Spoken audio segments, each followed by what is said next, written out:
sais pas si les gens réalisent, là, mais mettons-le en image. Là. Chaque année, en intérêt pour la dette, il y a un troisième lien qui est payé.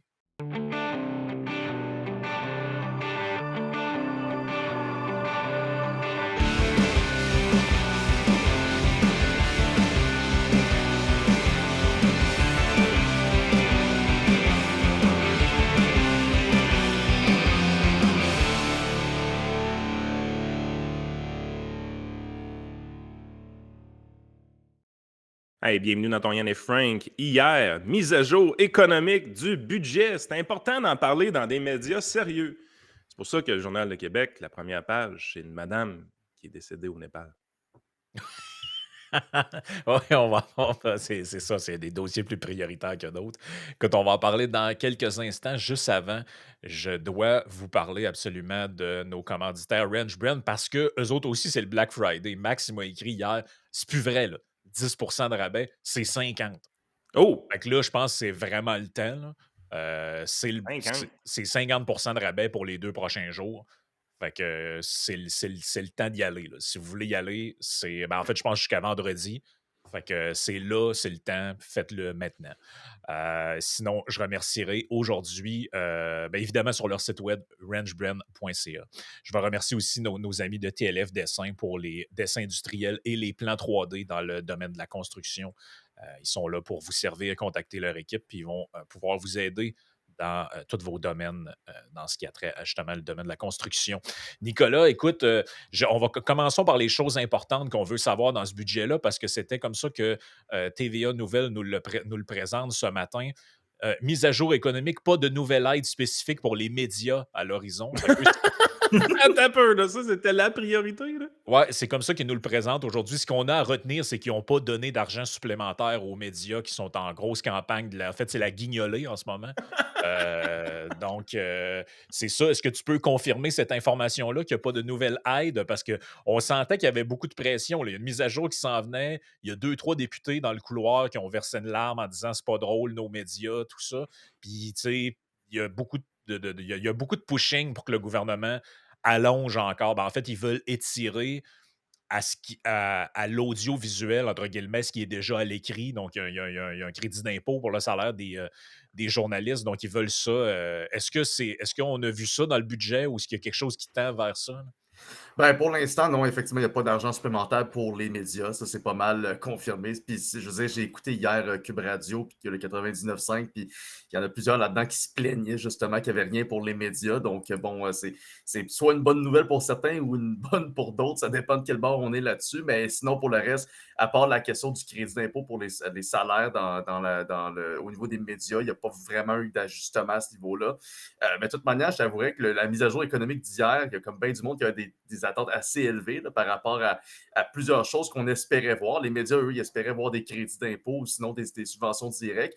Mais sinon, les contribuables comme nous autres, on espérait au moins qu'il y ait une baisse de la taxe sur l'essence Puis on en avait parlé, hein? Je pense que le go s'était avancé de ce côté-là.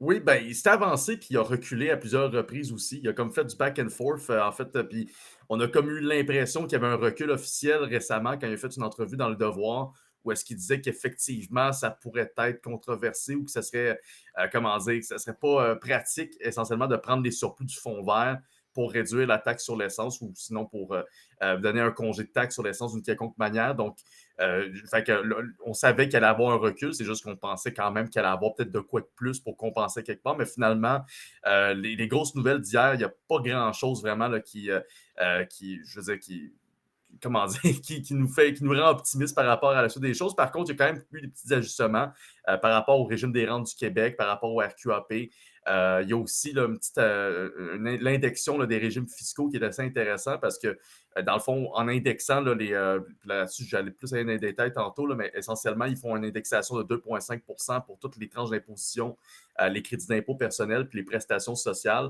Puis essentiellement, ça, c'est pour éviter qu'il y ait un genre de bracket creep, pour dire que si les salaires sont poussés à la hausse par l'inflation, ben, qu'on ne soit pas pénalisé parce qu'on passe à un autre palier d'imposition. Donc, cet ajustement-là, je veux dire, est quand même pas mauvais en soi. Donc, c'était quand même nécessaire.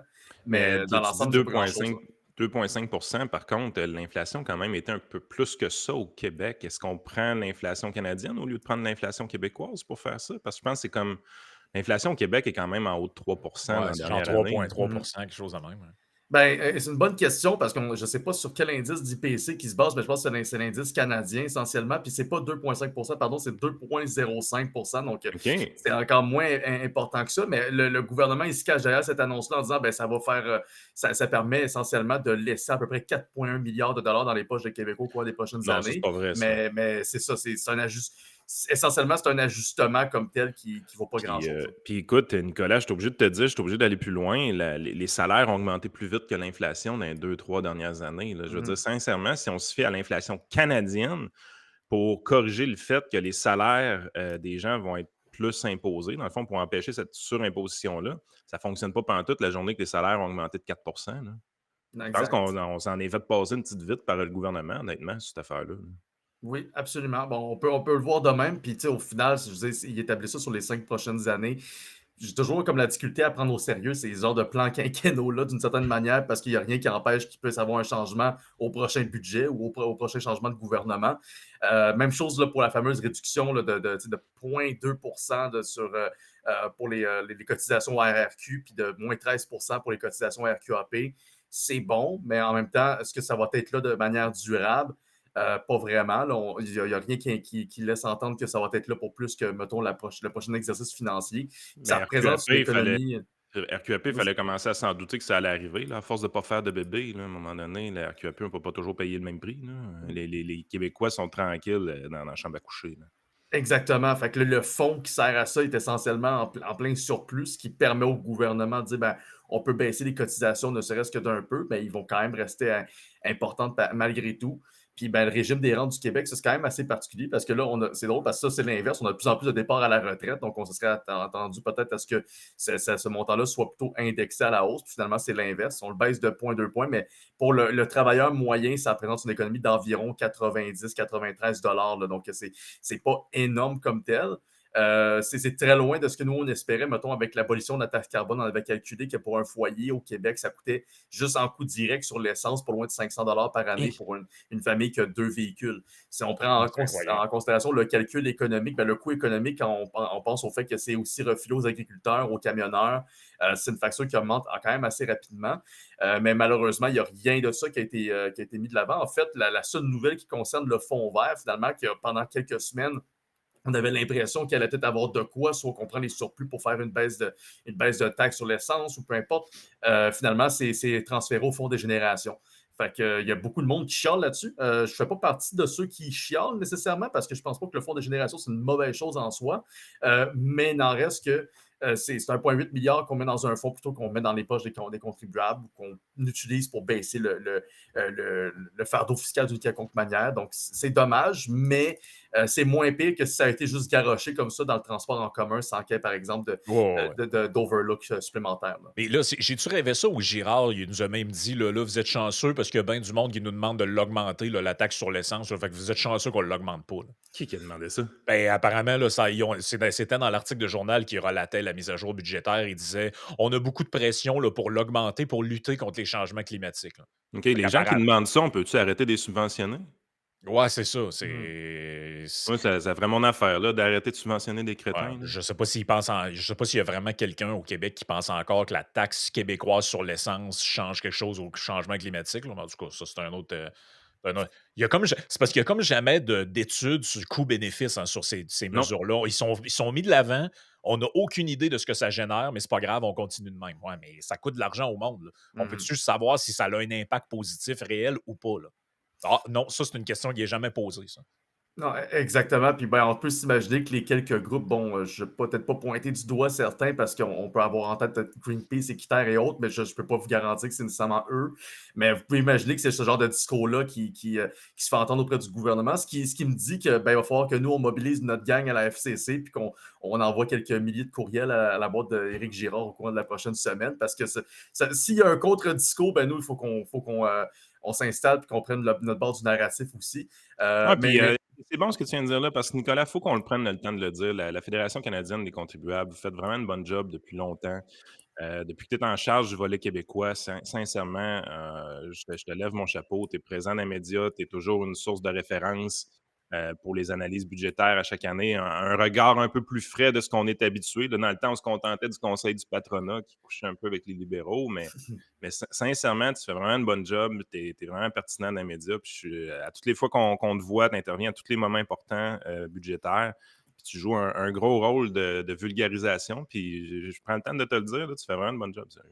Ben merci beaucoup. Puis je vous retourne l'appareil, je vous écoute assez souvent. Fait que je peux vous dire que vous êtes aussi pertinent, surtout à l'époque où est-ce qu'on est, à voir justement l'absence souvent de contre-discours. Ben, tu sais, moi, ça fait plaisir de jouer ce rôle-là, mais comme on le voit par exemple avec les syndicats au Québec présentement, avec les différents groupes de pression, ben, il va falloir qu'on pédale 2 fois plus pour s'assurer là, de s'imposer parce qu'on va avoir de la job à faire, surtout au printemps prochain si les questions, si la mobilisation syndicale se poursuit là, comme telle. Mais pour venir effectivement à la mise à jour économique, je veux dire, puis pardon, plus par la question de la taxe sur l'essence, non seulement, oui, il y a de la pression sur Éric Girard pour pas qu'il recule, pour pas qu'il concède une baisse de taxe, il y a aussi de la pression pour qu'il augmente la taxe comme telle, mais aussi durant la conférence de presse, ou je ne sais pas si c'est la conférence de presse ou avant en entrevue, mais il a dit qu'essentiellement, il n'y avait pas de garantie qu'une baisse de la taxe sur l'essence profite aux Québécois.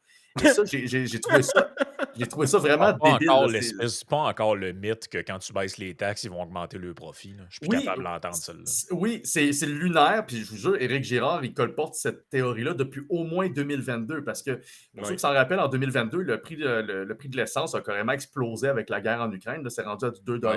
et plus. Bon, c'est pas juste la guerre en Ukraine, mais il en reste que c'est un facteur assez important. Mais il en reste qu'à ce moment-là, Éric Girard puis François Legault, ils s'étaient fait interpeller pour baisser les taxes sur l'essence parce que d'autres le faisaient. En Alberta, ils l'ont fait. En Ontario, ils l'ont fait. En Terre-Neuve-et-Labrador. Même au Manitoba, ils l'ont fait en 2024. Fait que, tu sais, il y a un paquet de provinces qui ont compris que ça pouvait avoir vraiment un bon impact sur le portefeuille des familles.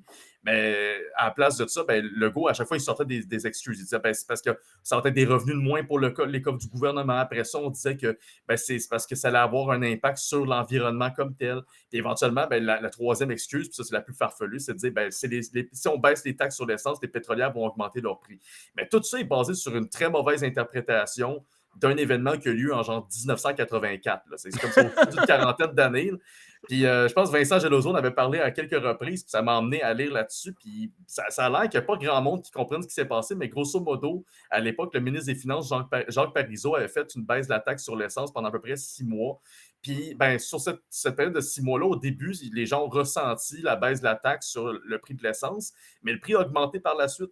Fait qu'ils ont fait une commission parlementaire pour essayer de comprendre ce qui s'était passé, puis ils ne sont pas arrivés à une conclusion par rapport à ça. Ils ne sont pas arrivés à déterminer si c'était à cause des méchantes pétrolières qui se sont organisées pour augmenter le prix de l'essence ou si c'est pas juste dû carrément à la fluctuation de l'offre et de la demande du pétrole comme tel à ce moment-là qui, on se rappelle les années 80, c'est quand même assez holé là, au niveau des prix du pétrole comme tel. On avait quand même des crises à répétition là-dessus. Fait que, il y a plusieurs facteurs qui pouvaient influencer le prix de l'essence, mais on a accusé le fait que ben non, c'est probablement les pétrolières qui ont fait un tour de passe-passe aux Québécois. Bref, si c'était vrai, on l'aurait observé dans les autres provinces depuis la disparition de la taxe carbone. Juste pour ceux qui doutent de ce qu'on est en train de dire, là, vous pouvez aller sur Gasbody, je l'ai devant mes yeux. On prend Toronto. Là. Je vais prendre une bourgade parce que j'imagine que Toronto, peut-être, il y a un frais. Parce que dans certaines villes canadiennes, la ville a le pouvoir d'imposer une genre de taxe municipale aussi sur l'essence de quelques sous. Donc, je prends Toronto pour ne pas dire que je prends une bourgade perdue quelque part. L'essence actuellement au Québec, là, à côté de chez nous en ce moment, c'est 1,50. Ce que vous voyez à l'écran, c'est Toronto, Kennedy Road, 1,16. Petro-Canada sur Dundas Street, 1,18, 1,21. Regarde, ça tourne aux alentours d'1,20, 1,18, 1,20. Peu importe où ce qu'on va. Là. Je veux dire, c'est quand même presque 30 sous moins cher qu'au Québec en ce moment. Là. En fait, plus que 30 sous dans certains endroits. Là.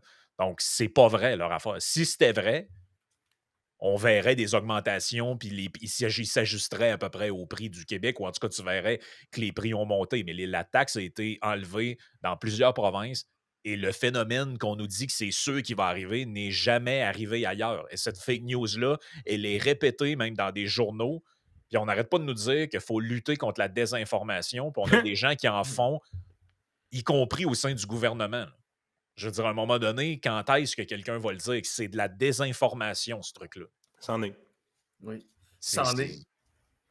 Le pire là-dedans, c'est que hier, on avait quand même certains chroniqueurs qui étaient contents du fait que finalement, la mise à jour économique n'était pas si clientéliste que ça, parce qu'il n'y a pas eu de concession justement par rapport aux baisses de taxes sur l'essence ou à la taxe carbone ou autre. Mais bon, je tiens à leur rappeler que généralement, un budget électoraliste, ça va être en mars prochain. Ben Fait que c'est oui. normal qu'il n'y avait pas grand-chose hier qui a été présenté. Mais normalement, pour faire un budget électoraliste, Nicolas, tu as quand même besoin d'une certaine marge de manœuvre, presque à hmm. d'avoir des surplus ou du moins pas trop un gros Ben oui. déficit.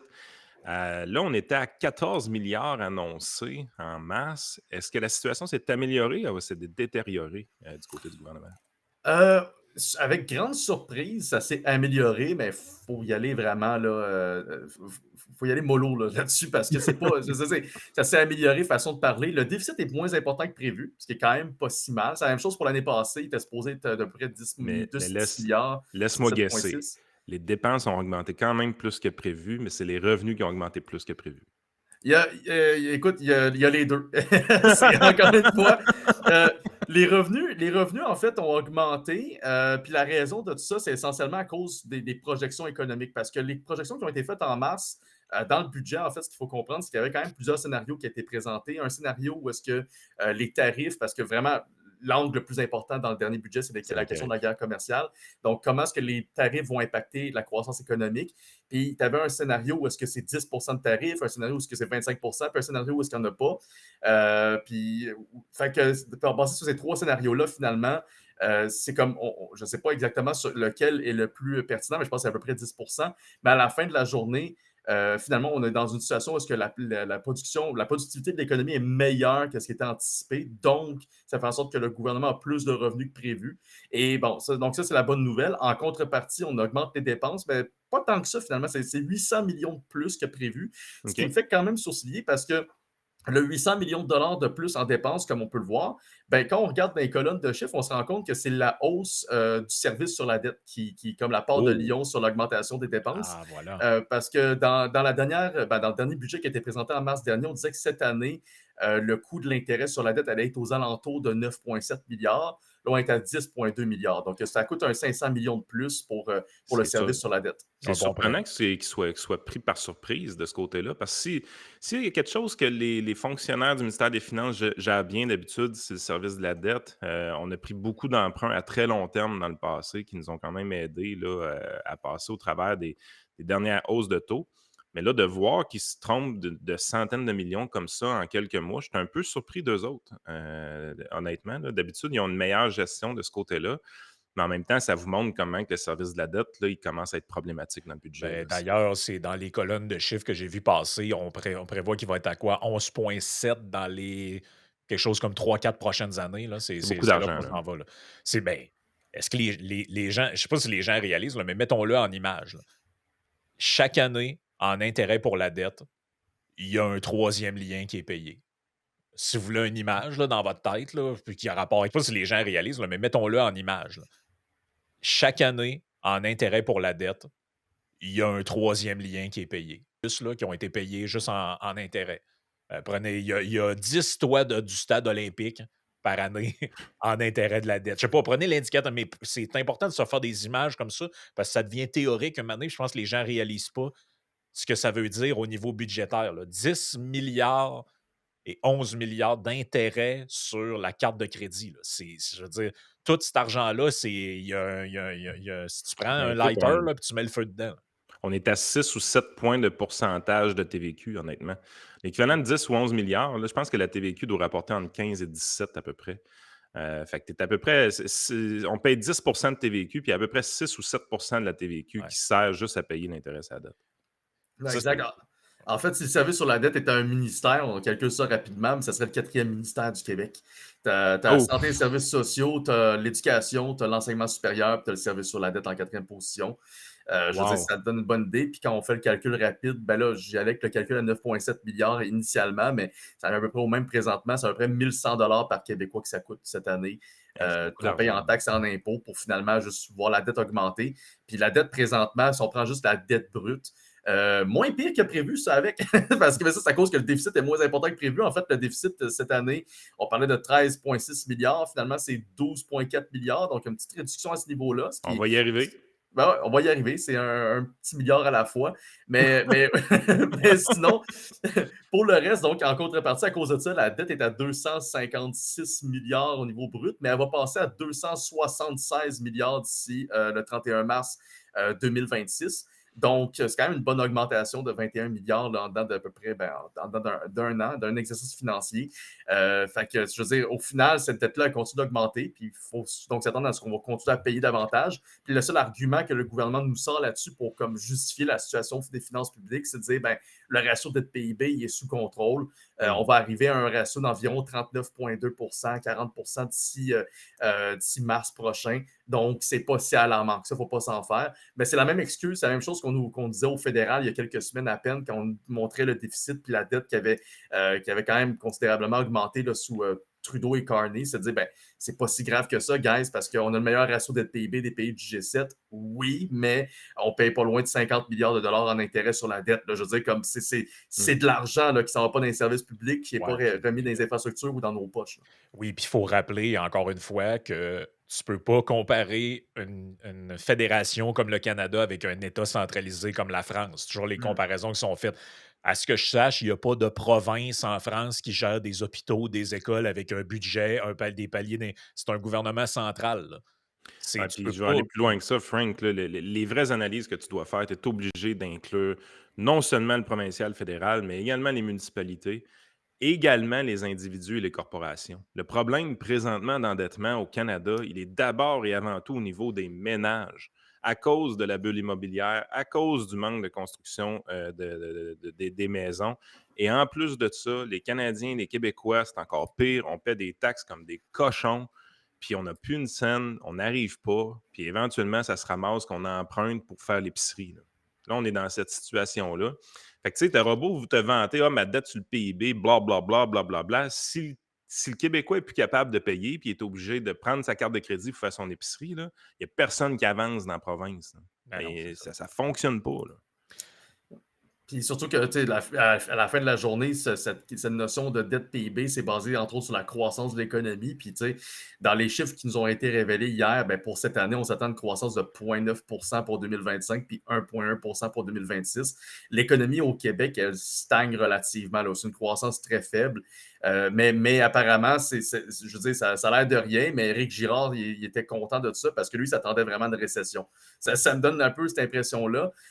Puis je peux dire, il y a quand même des bons takes à avoir de la mise à jour économique au final, ne serait-ce que sur le point de vue que vu que le déficit est moins important que prévu, puis que le gouvernement semble avoir une stratégie un peu plus comment dire, concrète pour réduire ses dépenses, puis arriver à une sorte d'équilibre budgétaire d'ici la fin de la décennie, ce qui ne vaut pas grand-chose parce que le gouvernement actuel qui dit qu'il va être encore là en octobre 2026, en tout cas, ça ne semble pas être le cas pour l'instant, mais il n'en reste que le fait que le déficit a été réduit, ne serait-ce que d'un peu, ça fait en sorte qu'on n'aura peut-être pas d'autres annonces de décote. Parce que la dernière fois, on a eu au dernier budget, Standard Poor's, ça n'a pas pris grand temps avant qu'ils nous annoncent une décote. Puis ça, ben, ça va nous coûter plus cher.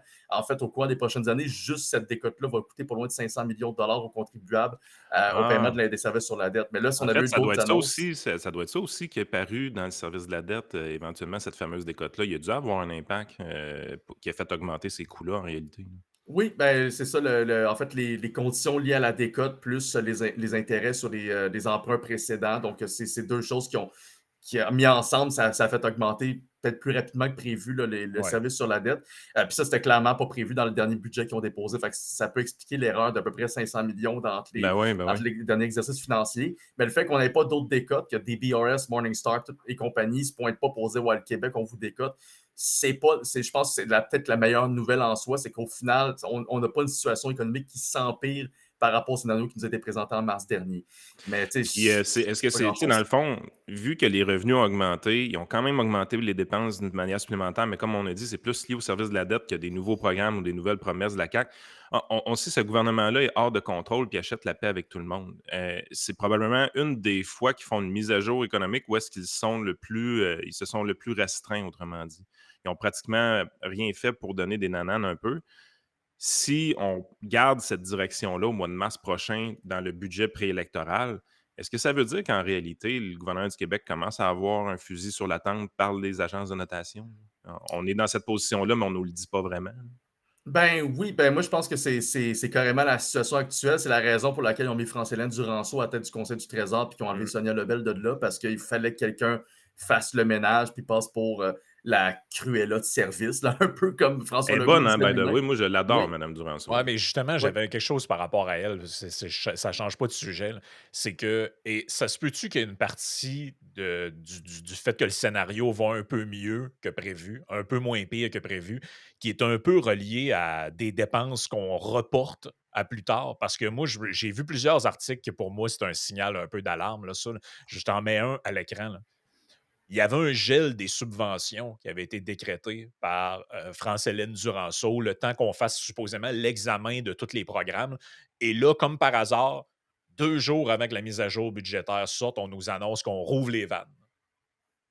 Moi, je trouve que ça ressemble beaucoup à on dépensait plus rien jusqu'à temps qu'on fasse la mise à jour. Puis là, Hmm. un coup que la mise à jour est faite, là, on rouvre les vannes. Ils ont fait la même chose avec les Ça se cégeps. pourrait. Je ne sais pas si tu te rappelles, les cégeps, on annonçait des gels de budget. On disait là, vous devez absolument. Puis finalement, on a comme rouvert ça à un moment donné. Moi, je trouve que ça ressemble à un gouvernement qui a essayé de faire un petit effort de. Tu sais, calmez-vous, là. On va se rendre jusqu'à la mise à jour. Puis après ça, vous recommencerez à dépenser comme des imbéciles.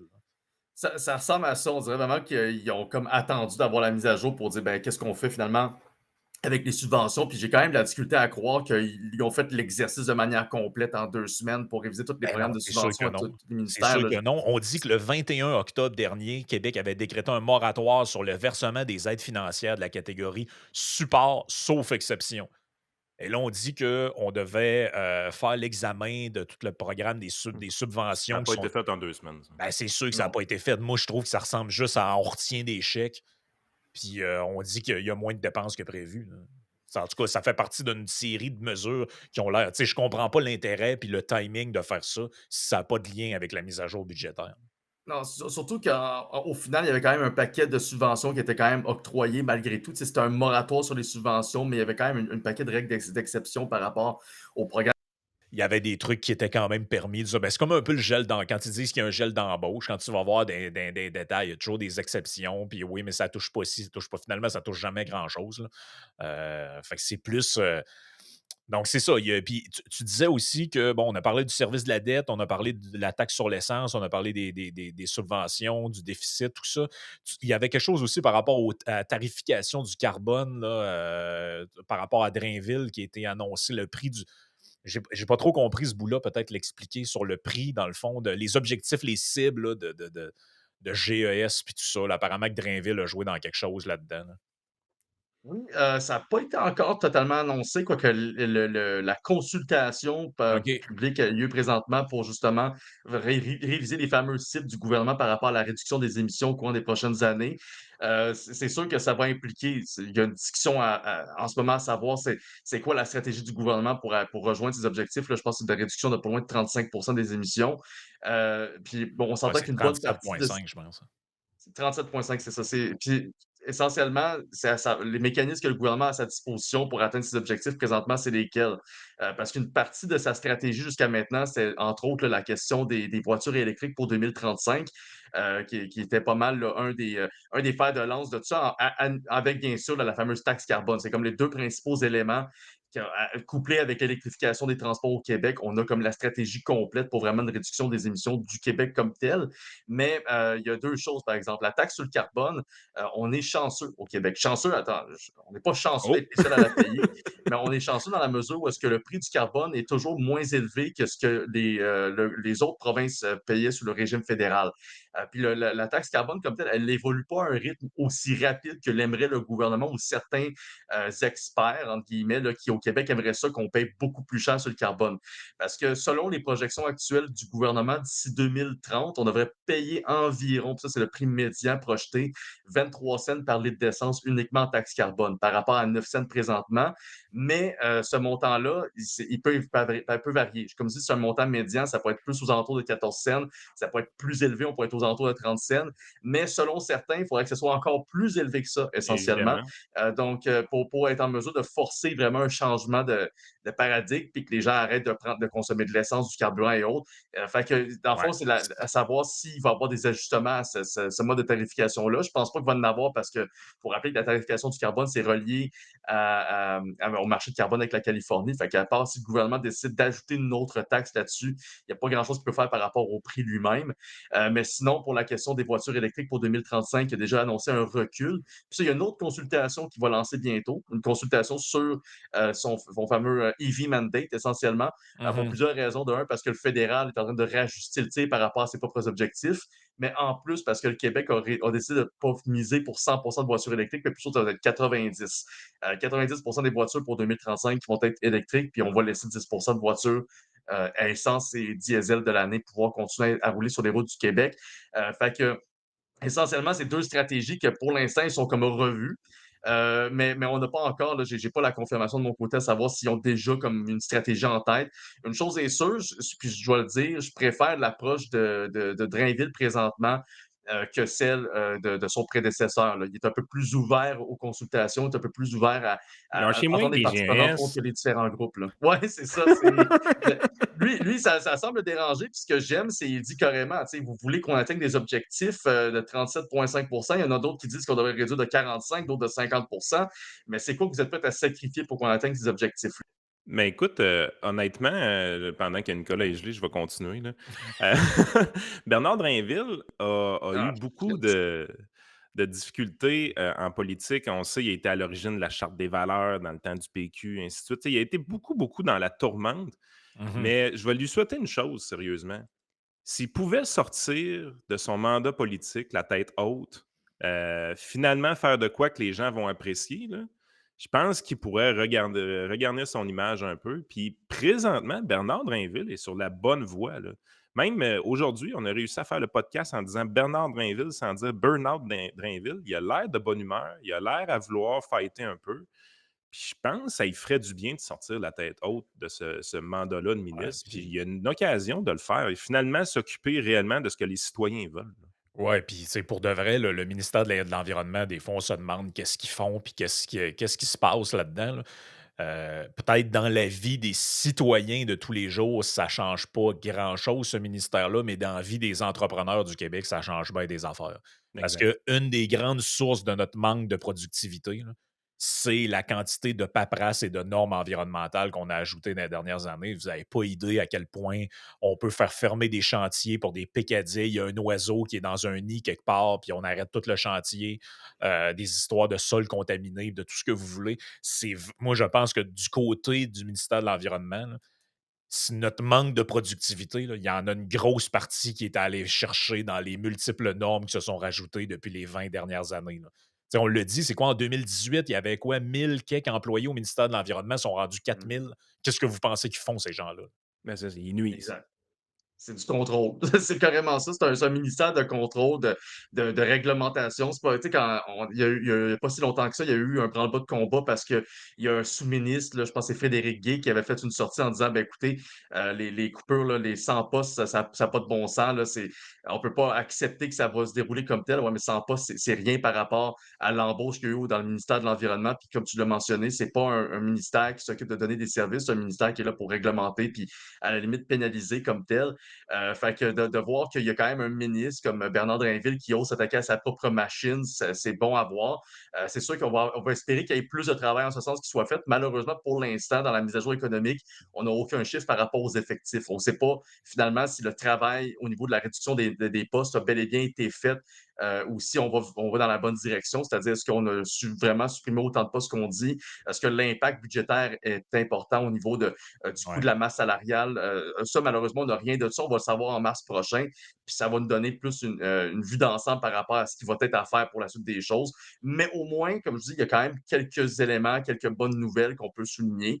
Mais moi, je veux dire, ce que je peux dire en conclusion par rapport à ça, c'est que je trouve ça décevant, en fait, qu'il n'y ait pas de. On dit que c'est bon que ce ne soit pas électoraliste comme mise à jour économique. Moi, je dis que c'est l'inverse. Ça n'a rien d'électoraliste d'écouter quand même une partie de la population qui demande l'abolition de certains mécanismes, de certaines taxes. Il n'y a, pas- y a pas juste la Clair. Fédération canadienne des contribuables qui demande la fin de la taxe carbone ou le Parti conservateur du Québec. Là. Il y a quand même il y a toutes les, d'un, l'UPA, il y a les camionneurs, il y a carrément les PME du Québec. Là. Je veux dire, la Fédération canadienne des entreprises indépendantes ont fait un sondage il n'y a pas si longtemps qui démontrait que 83 d'entre elles, des PME, disent qu'elles sont pénalisées au niveau de leur compétitivité à cause de l'application de la taxe carbone. Donc, c'est pas de C'est pas rien, répondre là. ben non, exactement. Puis dans un contexte de guerre tarifaire où est-ce que notre compétitivité est vraiment mise à prix, ben, je pense que ça serait quand même une bonne chose d'aider à peu près toutes les parties prenantes de l'économie québécoise à un moment où on en a vraiment besoin. Mais apparemment, ça serait électoraliste. Moi, ce que j'ai peur, c'est qu'effectivement, ils attendent 3 mois avant les élections pour le faire. Là, ça serait très électoraliste, mais dans tous les cas, je vais quand même bien le prendre. Mais ça va devenir une patate chaude. Puis j'ai comme un peu peur qu'au final, en transformant ça en promesse électorale plutôt qu'en agissant maintenant, ça va être repris par un Hmm. éventuel nouveau parti qui va arriver au pouvoir puis qui va la remettre en place ou qui va la maintenir plutôt que. Parce que, tu sais, si la CAQ décide de supprimer la taxe carbone maintenant, il oblige les autres partis politiques à s'engager à la ramener. Puis Ouais, ça, c'est ça. ça devient une patate chaude qui est intéressante pour la CAQ puis qui l'est beaucoup moins pour les partis d'opposition, mais ils n'ont pas le courage, malheureusement, de faire ça. Du moins, c'est pas ce qu'on a vu hier, malheureusement. Nicolas, en terminant l'entrevue, j'ai besoin d'un guess de ta part. Le chèque de la Vas-y. CAQ pour la prochaine élection va être de combien de dollars? Ah! Écoute, ils ont fait 500 après ça, ils ont fait entre 4 et 600 Fait que là, la prochaine fois, ça devrait être comme genre entre 450 et 650, je sais pas. Honnêtement, j'espère que ce sera pas un maudit chèque. Ça semble avoir fonctionné, mais Ah! Ouais, tu vois, ils veulent pas que tu le donnes le montant. Ils Hey, veulent vendre. regarde, je te Puis- le dis, il y a quelqu'un aux communications de la CAQ qui Ah contrôle oui, Nicolas. À toutes les fois qu'il part il y a pour de dire de quoi, voyons, l'interférence. dis-le pas, dis-le Ah, il y a pas. de l'interférence, carrément. Il y a carrément de l'interférence. Merci, Nicolas Gagnon, d'avoir été avec nous autres pour ça. On a fait un beau tour du budget. Je pense que de la mise à jour budgétaire, ça a fait, je pense, ça a bien informé les auditeurs. Fait que merci d'avoir été avec nous autres, puis on se reparle très bientôt. ben, ça fait plaisir. On se reprend bientôt. Puis désolé pour le petit problème de connexion. On va espérer que le ministère des Finances me laisse tranquille les prochaines fois. Là. Yes, merci beaucoup. Ciao. Super. Ben écoute, juste en terminant, remercier nos amis de Ready for Canada pour vos besoins en matière d'immigration. Si vous avez des papiers à vérifier, ben faites affaire avec des experts, eux autres vont pouvoir vous aider. Puis si vous êtes fait une blonde quelque part en voyage, vous voulez la faire venir chez vous pour avoir 8 enfants, ben c'est le temps. C'est le temps de contacter des pros. Eux autres, ils vont vous équiper. Vont vous équiper. Vont pas vous équiper, mais ils vont s'occuper de vous autres, c'est-à-dire. Et nos amis de la American Immigration Agency, le NAIA. Donc, contactez-les à podcast@commercialgonaya.com. Eux, c'est pour le côté américain, notamment si vous voulez aller travailler là-bas, ouvrir une business, vous avez des questions, vous vous posez. J'ai toujours voulu y aller, vivre au Texas ou je sais pas trop où. Tout le monde me dit, si t'es pas content, va vivre aux États-Unis. J'ai le goût de le faire. Fait que contactez des experts, c'est une agence d'immigration clé en main. Puis eux autres vont pouvoir vous aider. Nous autres, on s'en va sur Patreon. Écoute, les sujets, ça pète de partout. Je ne sais même pas de quoi on va parler parce que mon browser va éclater. Il y C'est a quoi qui est arrivé genre. avec la fille du Népal? Il paraît que c'est important, là. Ben, il y a de quoi d'autre qui a de l'air d'être important. Imagine-toi donc. Candace Owen, Ah, pas elle encore, là. là, a Elle a dit. vu un pénis dans les culottes à qui, là? Ben, c'est relié à la bite à Jean-Mich. Il y a de quoi par rapport à ça. C'est que elle, elle accuse le gouvernement français de planifier son assassinat. Ah oui, man! On y va de ce pas.